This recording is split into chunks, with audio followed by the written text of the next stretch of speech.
Hey everybody, this is GGB. First thing I'd like to do is like to apologize for two things real quickly. Number one, the Liberty game, I couldn't get out. I had a big finance exam on Tuesday, and there were a lot of other things I needed to focus on, and it just slipped to the back burner, and I just forgot to record it.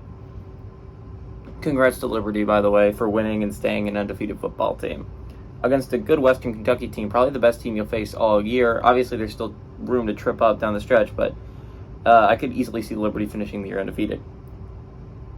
Second thing, if I'm a little bit mumbly in this video, that's a little bit on me too. I have some pain in my cheek area right here, and I put some numbing ointment on it to help not feel that pain, but it's going to make me a little bit murmury.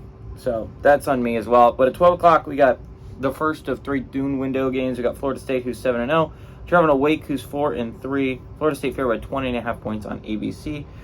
First thing I'd like to do is point out a trend. Last week we had a lot of home games for the playoff contenders, right? A lot of the teams that were at home were favored. This week, only, I believe, 4 home teams are favored out of the 13 games I'm going to be talking about today. So, interesting thing there. At least I think it's pretty interesting. But again, Florida State favored by 20.5 on the road. Jordan Travis has gone 142 of 218, thrown for 1,750 yards, 15 touchdowns, 2 interceptions. Trey Benson's had 75 carries for 489 yards, 6 touchdowns. Keon Coleman's had 31 catches for 472 yards and 7 touchdowns. Mitch Griffiths for the Demon Deacs has gone 100 of 169, thrown for 1,211 yards, 9 touchdowns, 6 interceptions.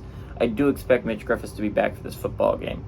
Demon Claiborne has had 99 carries for 471 yards and 5 touchdowns, and Jamal Banks has had 8 catches for 433 yards and 3 touchdowns.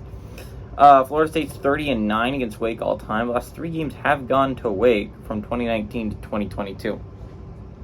And so for 3 straight weeks, we've seen an undefeated ACC team lose to a team they shouldn't lose to, right? Like, 3 weeks ago, we saw Miami lose an absolute heartbreaker to Georgia Tech and lose their undefeated season.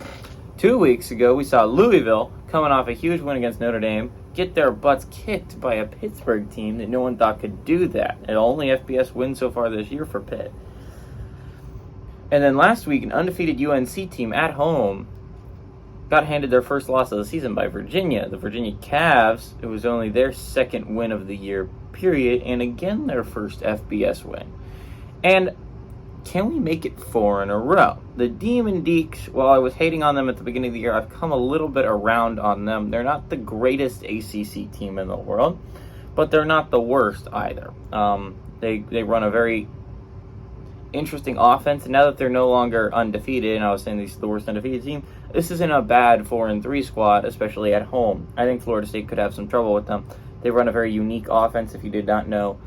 At Wake offense that you've got to prepare for just by itself. It's not like any other offense really in the entire country that they run.